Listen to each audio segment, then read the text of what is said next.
Hello YouTube, what's up? It's me, Camilla. I haven't made a video in almost 10 days, so figured I'd make one. I've been really busy with work, so just haven't had as much time in my personal life to make as many videos as I had been, because I'm still getting used to a new job. Been there several months, and I'm still adapting, and it's a lot more physical. It's more physically demanding than my previous job, so with my disability, having Meniere's disease, I haven't had nearly the mental energy to put towards these videos.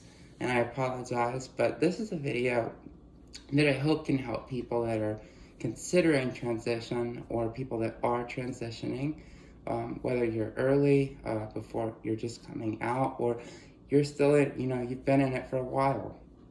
There is a few core foundational elements to a transition, and it's truly what I see as the key to a successful transition.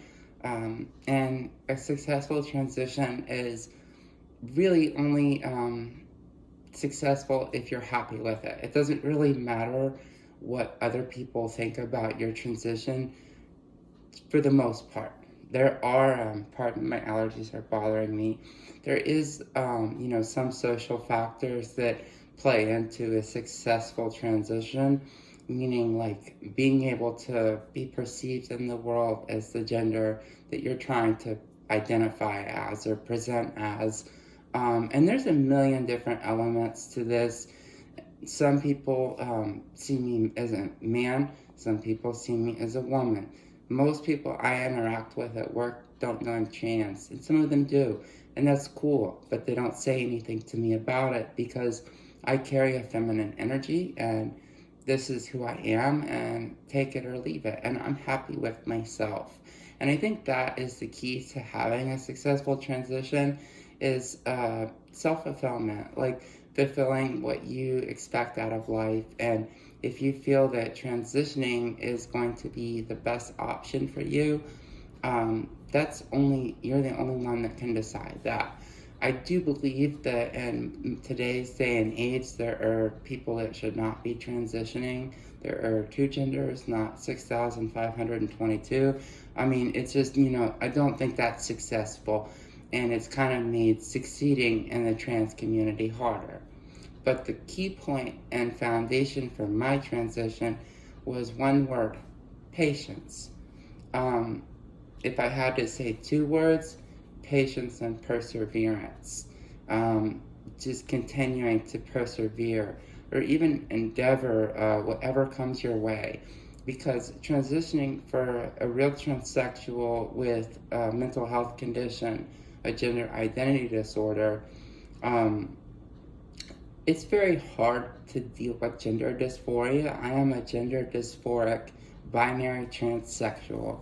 That means basically that I'm a trans woman. I'm, trans femme, trans max. That's a bunch of crap that didn't exist 15 years ago. What I will say is being patient with wherever you're at in your transition is going to be the key to happiness. Like accepting yourself. Like, well, people may say, well, Aaron, you changed your body, you changed your gender, you grew breasts, you had facial work, you changed yourself, you must not have been happy. Well, in a way, I wasn't happy, and in a way, I was happy because I have had the option to move forward and to be able to present feminine, even if the world, doesn't receive me as a female, or if they do. I consider both a success because at the end of the day, I'm doing this for myself and really for no one else. For all of the straight people watching this that doesn't know anything about trans stuff, or if you've never seen my videos, what I will say about that is that being trans it's a medical issue. There's a ton of people that are transitioning in today's day and age that are really not trans. They're not dysphoric. They don't have a psychiatric condition. It's more of a social contagion. I would say especially for ages 25 and under. One of the most critical elements of being patient is the fact that you basically are going to do this the rest of your life. if you're truly a transsexual that can't deal with gender dysphoria, you're kind of indentured to your transition, and you will never be able to walk away from it without having permanent side effects should you be or develop cognitive dissonance towards the changes you've made. But in a successful transition, being happy on your day-to-day living, being happy, like when I look in the mirror or I'm looking in the camera, I'm happy with what I see. And some people may look in the mirror and they are unhappy with what they see. And it's really important to work on what makes you happy. For me, just being myself, getting to wear the clothes I like, getting to help other trans people, trying to spread awareness that like you can't really change your sex. You can't. And it's okay like to be perceived as whatever people see you as. There's no such thing as misgendering. People can see you and think this person looks more like a female or this person looks more like a male. People don't think about any gender in between because that doesn't exist. But there's no real misgendering. If someone calls me sir, I was born a guy. If someone calls me ma'am, I'm presenting and living as a woman. So it could go either way. I was born a guy, so getting called, sir, that's one thing, and getting called ma'am, because I've transitioned, I've had work on my face, I'm done hormones. That's also, that's right too. There's no right or wrong way to gender a person. I think the trans community looks too deep into things. And if you have the time to transition, just know you have the rest of your life. If you're considering to start hormones, or you've been in your transition and you're considering getting procedures, there's nothing wrong with waiting, because the longer you wait in your transition, the more time and love you invest in yourself. And if you're able to learn to love yourself, even for what you may see as a flaw or an imperfection in your presentation, you have the rest of your life. And there's no right or wrong way to transition, as long as you have a medical condition that's the reason you're transitioning. People should not transition if they do not have gender dysphoria, because all that's going to happen is you're going to waste however many years you do that as, just to reverse it. For someone like myself, I'll die doing this, and I have to be patient. I have the rest of my life. I started this pretty young, and I'm grateful for that, but there's no right or wrong age. I do believe that if you transition like under the age of like 30, you're going to probably have a lot easier time. But with that being said, learning to love yourself and being patient. Being patient on hormones, waiting for your breasts to grow if you're a trans woman, being patient through getting your facial hair removed, like through electrolysis or laser. Depending on how much facial hair you have, that may take you a year or two. That's just removing facial hair. Some people could take up to 5 to 10 years to truly have full breast development, 10 or 5, in a trans woman. Facial feminization. Sometimes it takes a long time to save up or finding the right insurance policy, and sometimes you may be stuck waiting a couple more years than you expected.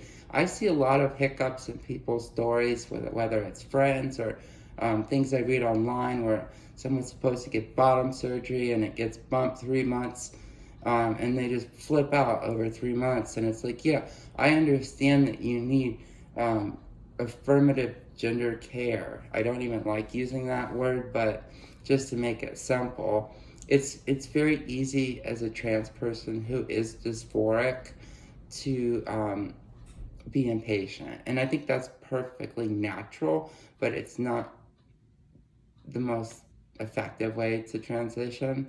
I think that, hormones are a great foundation because they don't work very fast. It takes several years of being on hormones to truly, as a trans woman, quicker for trans men, but for trans women, it takes several years before you're really starting to look more feminine and society receiving you as a female or perceiving you as a female. Also, like growing your hair long. If you have hair that's this long, you're not going to have hair that's this long for many years unless you get extensions. I actually did extensions at one point on my transition because I was impatient. And I cannot emphasize enough how much being patient in your day-to-day life and in your transition will make you. And if you are a patient person, I think that at the end of my life, I will have mastered patience to the best of my ability, because ultimately I'll never be able to change my sex. And I can work and strive and have every surgery in the book, but I'm never going to erase what I was born as. And I feel like the trans narrative kind of is toxic to the community, preaching that you can actually change your sex when you can't. And that's just one thing that I point out in my videos. And if you look at it that way, maybe it's easier to take it slower, or waiting on bottom surgery or top surgery or facial work or your hair to grow or growing boobs, whatever it is. It makes you a more patient person. And the more years you spend pursuing this journey, the more patient you will become. If you're being impatient, it may cost you more money. If you're being, it definitely will cost you more money, because you're going to spend money sooner than you should.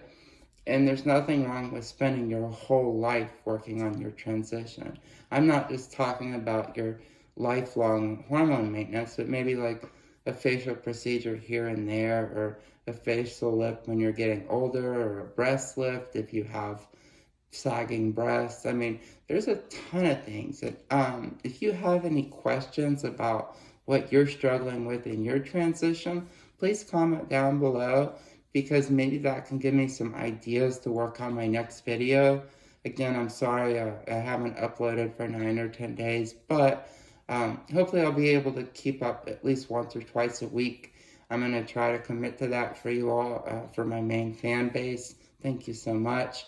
Please like this video, comment, and ring the bell for notifications so you won't miss an upload anytime Aaron uploads a video.